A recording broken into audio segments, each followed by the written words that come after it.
ज़राए परवरदिगार इन मोहब्बतों को सलामत रखें। एक शेर सुन लें आप हजरात। पार बेड़े को लगा देते हैं गौसे आज़म, पार बेड़े को लगा देते हैं गौसे आज़म, डूबी कश्ती को तिरा देते हैं गौसे आज़म।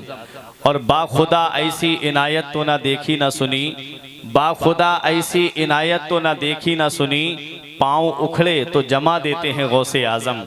बाखुदा ऐसी इनायत तो ना देखी ना सुनी, पाँव उखड़े तो जमा देते हैं गौसे आज़म। और चोर चोरी करे अब्दाल का रुतबा पाए, चोर चोरी करे अब्दाल का रुतबा पाए, शान बंदे की बढ़ा देते हैं गौसे आज़म।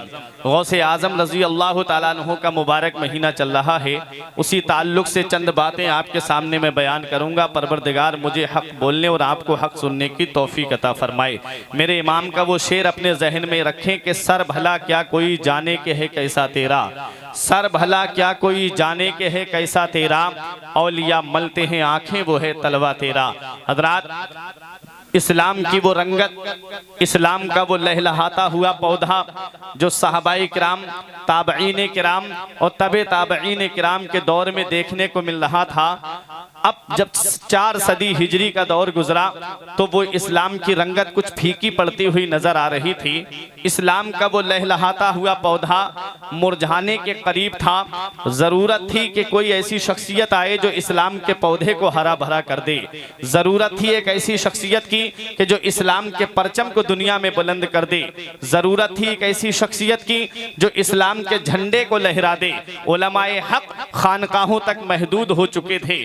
उलमाए सू उमरा की कासा लीसी में एक दूसरे पे सबकत ले जाने की कोशिश कर रहे थे। ऐसे वक्त में कौन था जो इस्लाम की अजमत को लोगों के सामने बयान कर सके?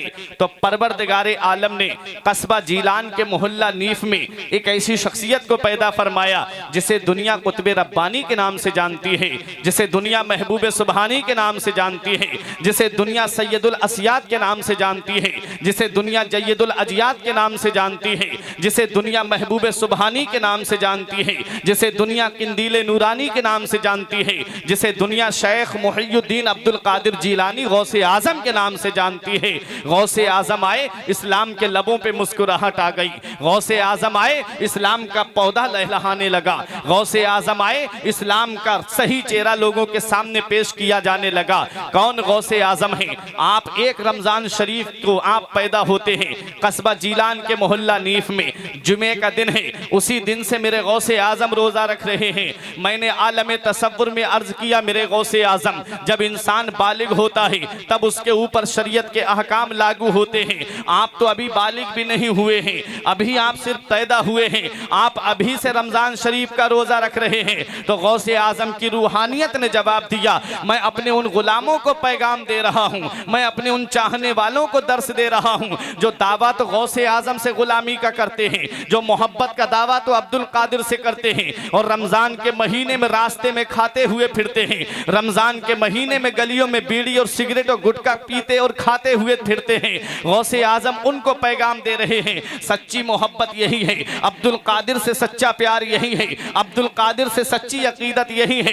कि गौसे आजम शरीयत की पाबंदी कर रहे हैं, तुम भी शरीयत की पाबंदी करो। गौसे आजम नमाज की पाबंदी कर रहे हैं, तुम भी नमाज की पाबंदी करो। गौसे आजम रोज़ों पर मुहाफिजत फरमा रहे हैं, तुम भी रोज़ों पर मुहाफिजत फरमाओ। ये मेरे गौसे पाक रज़ी अल्लाह ताला अन्हु हैं। उम्र बढ़ती जा रही है, कस्बा जीलान के कुर्ब जवार में आप तालीम हासिल कर रहे हैं। जब आप मदरसे में सबसे पहले पढ़ने के लिए गए, उस्ताद ने कहा पढ़ो बेटे बिस्मिल्लाहिर्रहमानिर्रहीम। मेरे गौसे आजम ने औज़ बिल्लाह को पढ़ा, बिस्मिल्लाह को पढ़ा, पहला पारा सुना दिया, दूसरा पारा उस्ताद को सुना दिया, तीसरा पारा सुना दिया। पर रिवायत मुख्तलिफ 17 या 18 पारे मेरे गौसे आजम ने अपने उस्ताद को सुना दिए। उस्ताद कहते हैं अब्दुल कादिर तुम पढ़ने के लिए आए हो कि मुझे पढ़ाने के लिए आए हो? ऐ बेटे ये 17 पारे तुमने कहाँ याद किए? अब मेरे गौसे आजम का जवाब सुनो। मेरे गौस फरमाते हैं ये 17 पारे मैंने अपनी माँ के शिकम में सुन करके याद किए हैं। मेरी माँ 17 या 18 पारों की हाफिजा थी।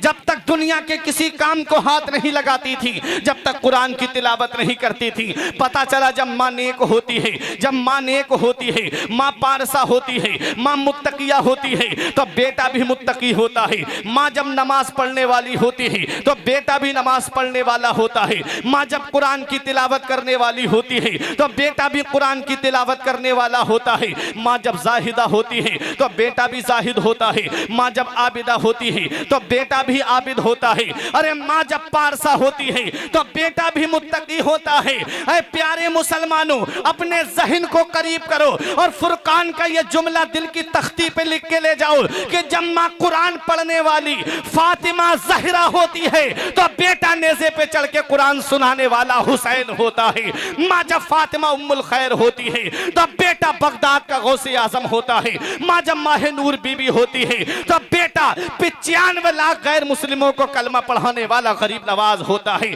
माँ जब नेक होती है तो बेटा फरीदुद्दीन गंजे शकर होता है। माँ जब नेक होती है तो बेटा अलाउद्दीन अली अहमद साबिर होता है। माँ जब नेक होती है तो बेटा हुजूर मुफ्ती आजम होता है। अरे माँ जब सत्र मुअल्ला होती है तो बेटा सैयद सालार मसूद गाजी होता है। माँ जब नेक होती है तो बेटा आला हजरत होता है। माँ जब नेक होती है तो बेटा ताजुशरिया होता है। माँ जब नेक होती है तो बेटा शाहजी मोहम्मद शेर मियाँ होता है। माँ जब नेक होती है तो बेटा बशीर मियाँ होता है। इसलिए मैं गुजारिश करूंगा अपनी माँ बहनों से, ऐ मेरी माँ और बहनों, अपने बच्चों को वक्त से पहले जवान कर दो, लेकिन हीरो हीरोइन का किरदार दे के जवान मत करो, फिल्मी एक्टरों का किरदार दे के जवान मत करो। अगर अपने बच्चों को जवान करना है तो करबला के हुसैन आजम का किरदार दे के जवान करो, बगदाद के गौसे आजम का किरदार दे के जवान करो, अजमेर के मोइनुद्दीन चिश्ती का किरदार दे करके जवान करो, बरेली के इमाम अहमद रजा खान का किरदार देकर के जवान करो, मुफ्ती आजम का किरदार दे के जवान करो, ताजुशरिया का किरदार दे के जवान करो, शाहजी मियाँ का किरदार दे के जवान करो। ये मत देखो मोहल्ले वाले क्या कहेंगे, ये मत देखो खानदान वाले क्या कहेंगे। जमाना खफा है तो क्या गम है इसका, जमाना खफा है तो क्या गम है इसका। जमाने को ठोकर लगाए चला जा, जमाना ही एक दिन तेरे साथ होगा, तू आका को अपने मनाए चला जा।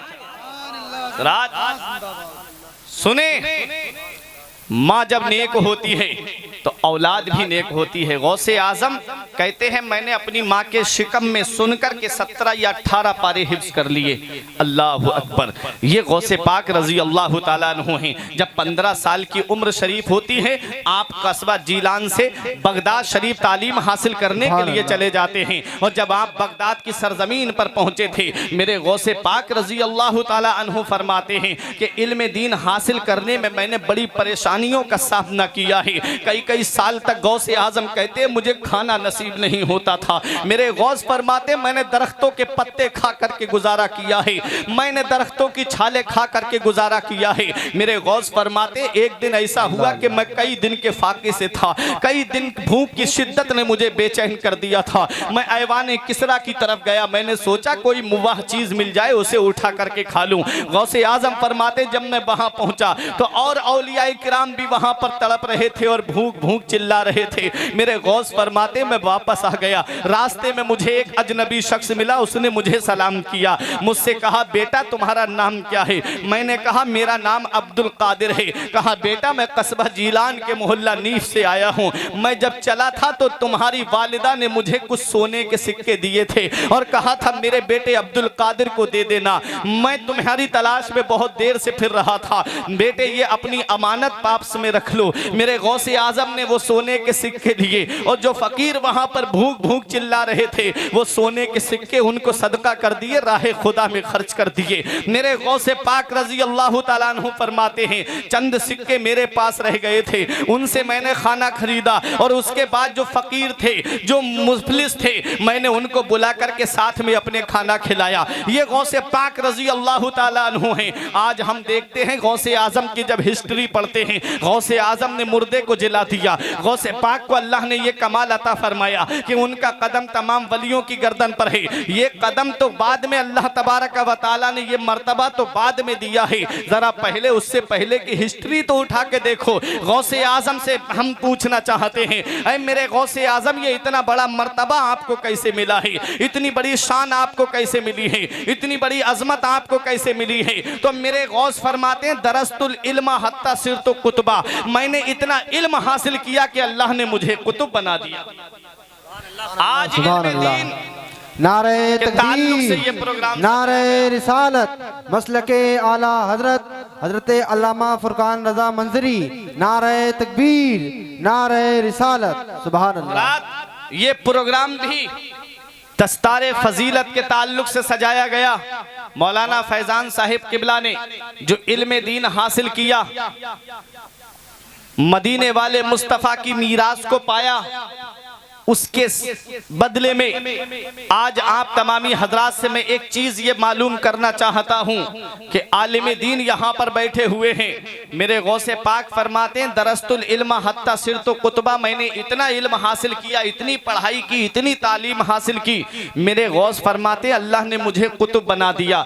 पता चला सरदारी मिलती है तो इल्म से मिलती है, बादशाहत मिलती है तो इल्म से मिलती है, बुलंद रुतबा मिलता है तो इल्म दीन हासिल करने से मिलता है, बुलंद शान मिलती है तो इल्म दीन हासिल करने से मिलती है, बुलंद अजमत मिलती है तो इल्म दीन हासिल करने से मिलती है। अल्लाह अकबर। तारीख बताती है, एक हदीस पाक का मफहूम आप सुन लो, ये उलमा बैठे हुए हैं। नबी ने इरशाद फरमाया, नबी फरमाते हैं 6 लोग जन्नत में दाखिल नहीं होंगे। नबी की हदीस पाक के अल्फाज क्या हैं? नबी इरशाद फरमाते हैं, सित्ततुन यदखुलून नारा क़ब्ल हिसाब बिसनतिन, 6 लोग हिसाब किताब से 1 साल पहले जहन्नम में डाल दिए जाएंगे। वो 6 लोग कौन हैं जिन्हें अल्लाह हिसाबो किताब से 1 साल पहले जहन्नम में डाल देगा? सुनो प्यारे मुसलमानों, नबी फरमाते हैं, अल उमराउ बिल जौर, जुल्म करने वाला बादशाह, जुल्म करने वाला जो बादशाह अपनी रियाया के ऊपर जुल्म करे, उस बादशाह को अल्लाह हिसाबो किताब से 1 साल पहले जहन्नम में डाल देगा। आगे हदीस पाक का जुमला सुनो, वत्तुजारो बिल खयानत, और जो ताजिर खयानत करता हो। खयानत किसे कहते हैं? जैसे आज के दौर में जो मिलावट चल रही है, आप उस मिलावट को देखिए। मिर्चों के अंदर गेरू मिला करके इंसान बेच रहा है, और धनियों के अंदर पालिश मिला करके इंसान बेच रहा है, और ओरिजिनल सरसों का तेल बता करके उसके अंदर और तेल मिला करके मिलावट करके इंसान बेच रहा है।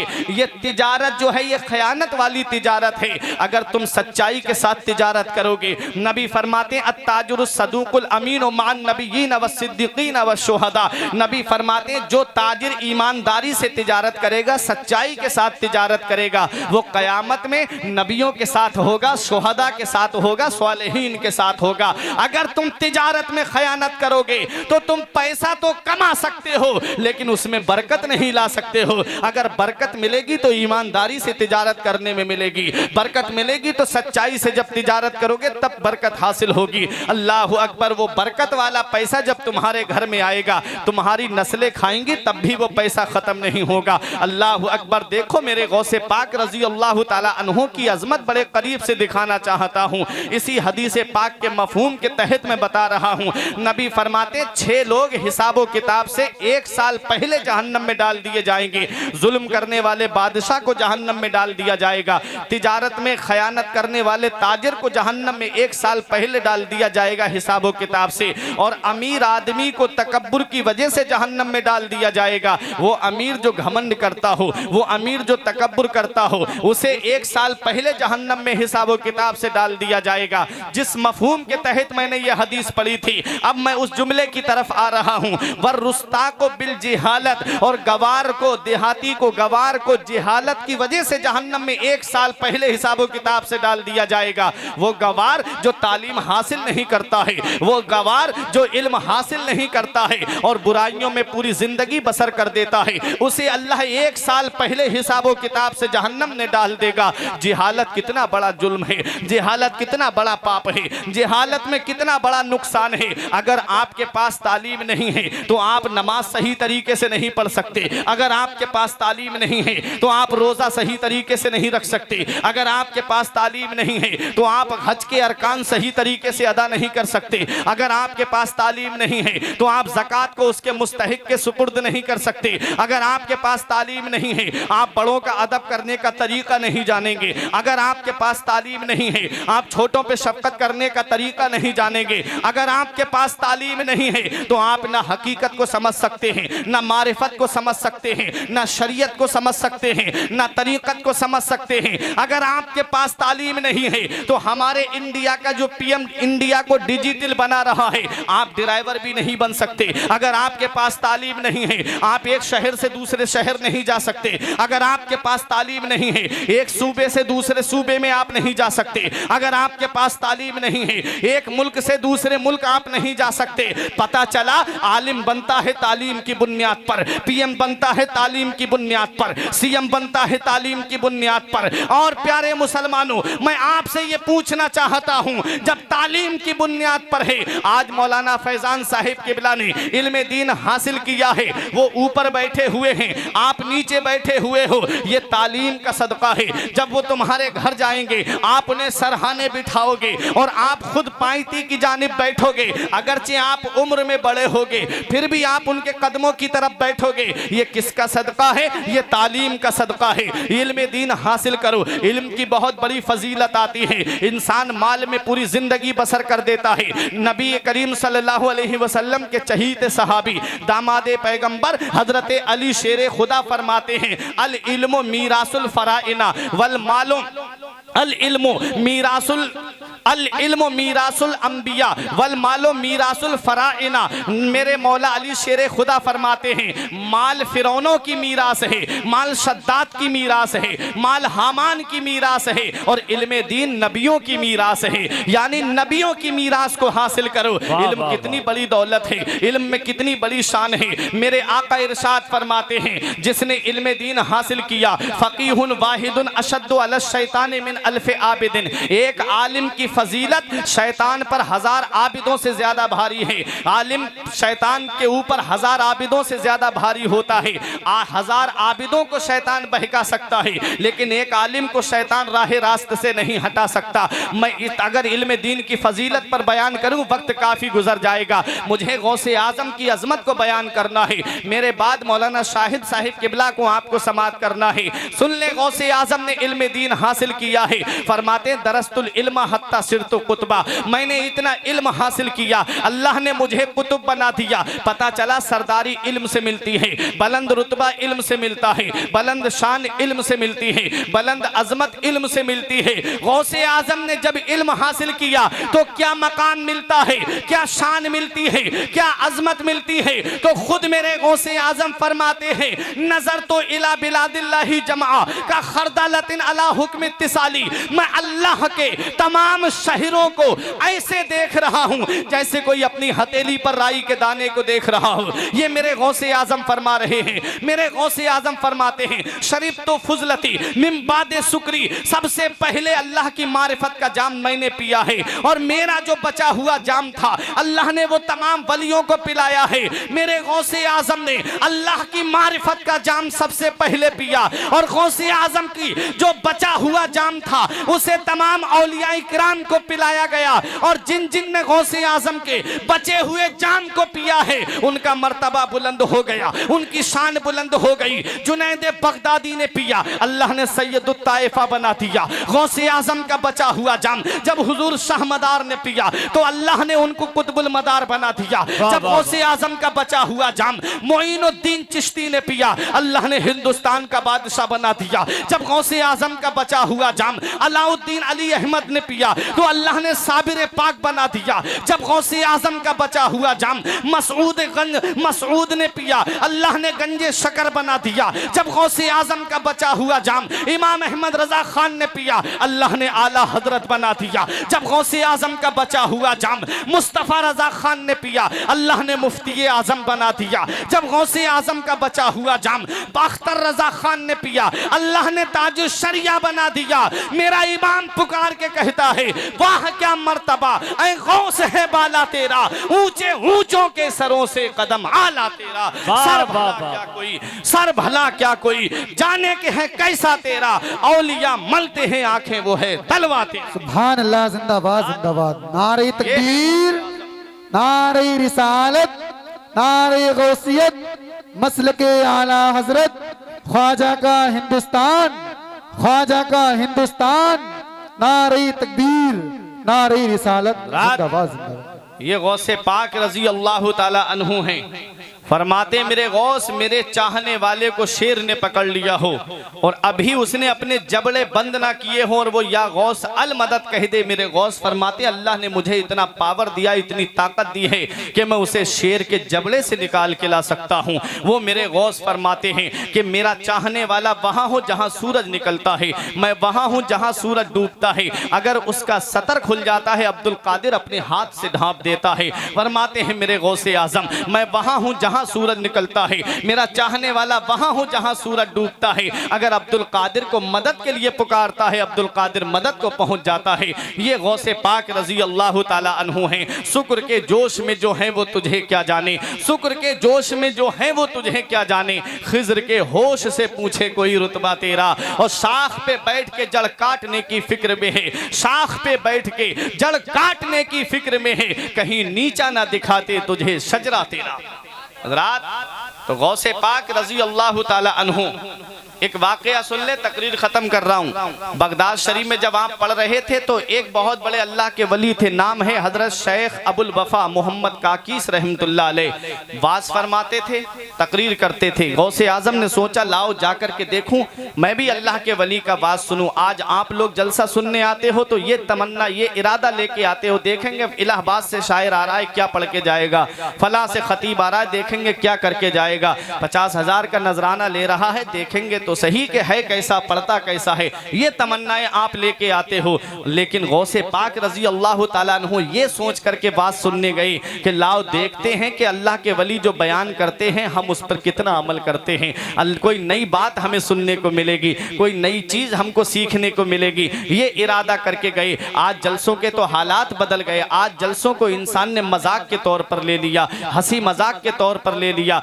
जलसे इसलिए नहीं होते थे कि हंसी मजाक के तौर पर उनको लिया जाए। जलसों का मतलब होता है जब तहजीब की जात बिगड़ जाती है उसे संवारने के लिए जलसे होते हैं। जब मस्जिद का शिकम नमाजियों की गिजा से खाली हो जाता है उसे संवारने के लिए, उसका शिकम भरने के लिए जलसे हुआ करते हैं। जब लोगों के अंदर दीन की तरफ से बेरगबती पैदा हो जाती है तो दीन की तरफ लाने के लिए जलसे हुआ करते हैं। जरा सोचो तो सही, गौसे आजम बात सुनने जा रहे हैं, सो देखें अल्लाह के वली का बात सुनेंगे, अल्लाह के वली कोई नई चीज हमें बताएंगे, उस पर हम अमल करेंगे। गए गौसे आजम, बचपन का जमाना था, 15 साल की तकरीबन उम्र है मेरे गौसे आजम की। जब आप गए अल्लाह के वली का बात सुनने, जब गौसे आजम के चेहरे पर नजर पड़ी, अल्लाह के वली ने फरमाया इस बच्चे को बाहर निकाल दिया जाए। गौसे आजम को बाहर निकाल दिया जाता है। इतने आप लोग यहाँ बैठे हुए हो, मैं एक भाई का नाम लेके कहूँ कि इसको बाहर निकाल दिया जाए, फिर आप लोग मुझे नहीं देखोगे, उस निकलने वाले को देखोगे कि कौन है जिसको बाहर निकाला जा रहा है। अल्लाह अकबर। गौसे आजम को निकाला गया, फिर अंदर आ जाते हैं। दूसरी मर्तबा फिर कहा कि अल्लाह के वली ने, मैंने कहा ना इस बच्चे को बाहर निकाल दिया जाए, और गौसे आजम को फिर बाहर कर दिया जाता है। गौसे आजम फिर तीसरी मर्तबा आ जाते हैं, अल्लाह के वली ने फरमाया मेरे पास लेके आओ। लोग उठ उठ करके देख रहे थे ये कौन बच्चा है जिसे निकाला जाता है फिर अंदर आ जाता है, जिसे बाहर किया जाता है फिर अंदर दाखिल हो जाता है। गौसे आजम जब उनके करीब में पहुंचे, अल्लाह के वली जिस मसनद पे बैठे हुए थे उससे उठ के खड़े हो जाते हैं। शेख अबुल वफा मोहम्मद काकीस रहमतुल्लाह अलैह 17 बादशाह जिनके झंडे के साए में अदब से चला करते थे। इतने बड़े अल्लाह के वली 17 बादशाह जिनके झंडे के साए में हाथ बांध के चला करे, वो अल्लाह का वली गौसे आजम के सामने खड़ा हो जाता है, अपनी मसनद पे मेरे गौस को बिठाते हैं, उसके बाद कहते हैं ऐ बगदाद वालों कान खोल के सुन लो, इस बच्चे को गौर से देख लो और जिसने नहीं देखा हो वो अब गौर से देख ले।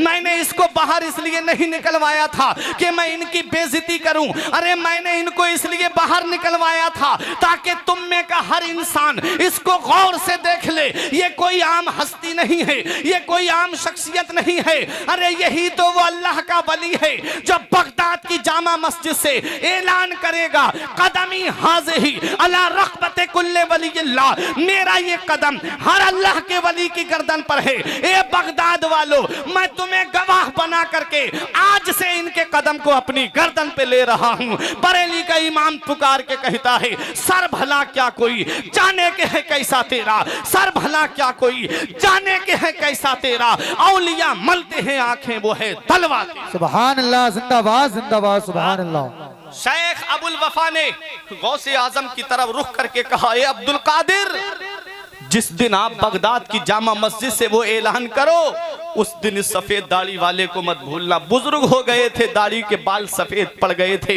बोले इस सफेद दाढ़ी वाले को मत भूलना, मैं आपकी अजमत को मानता हूँ, मैं आपकी अजमत को तस्लीम करता हूँ। उसके बाद एक जुमला अरबी में कहा था, या अब्दुल कादिर जिलानी इन्नी राई तो कुल्ला दीकिन यसी हो व यसकुतो इल्ला दीक का यसी हो वला यसकुतो। ए अब्दुल कादिर जिलानी, मेरी निगाहें देख रही हैं, हर मुर्ग बोलेगा और बोल करके चुप हो जाएगा, लेकिन जब तुम्हारा मुर्ग बोलेगा तो कयामत तक चुप नहीं होगा। मतलब क्या है? मतलब ये है हर वली का जिक्र होगा, हर वली का चर्चा होगा, हर वली का नाम लिया जाएगा और कयामत आने तक कम होता चला जाएगा। लेकिन वह मेरे गौसे आजम, तेरी अजमत का जवाब नहीं, तेरी शान का जवाब नहीं, तेरी बुलंदी का जवाब नहीं, तेरे मकामे सुरैया का जवाब नहीं। गौसे आजम का जब जिक्र होगा कयामत तक कम नहीं होगा। मेरा इमाम पुकार के कहता है मुर्ग सब बोलते हैं, बोल के चुप रहते हैं, मुर्ग सब बोलते हैं, बोल के चुप रहते हैं। हाँ असील एक नवा संज रहेगा तेरा, वरा फाना लका जिक्र का है साया तुझ पर, वरा फाना लका जिक्र का है साया तुझ पर। जिक्र ऊंचा है तेरा, बोल है बाला तेरा, जिक्र ऊंचा है तेरा, बोल है बाला तेरा, और शुक्र के जोश में जो है वो तुझे क्या जाने, खिज्र के होश से पूछे कोई रुतबा तेरा। ये गौसे पाक रजी अल्लाह ताला अन्हु की शान है, गौसे पाक रजी अल्लाह ताला अन्हु का मकाम व मर्तबा है। कितनी बड़ी शान गौसे आजम की है। हमारी रातें ख़त्म हो सकती हैं, उम्रें ख़त्म हो जाएंगे, लेकिन हम उनकी अजमत को बयान नहीं कर सकते।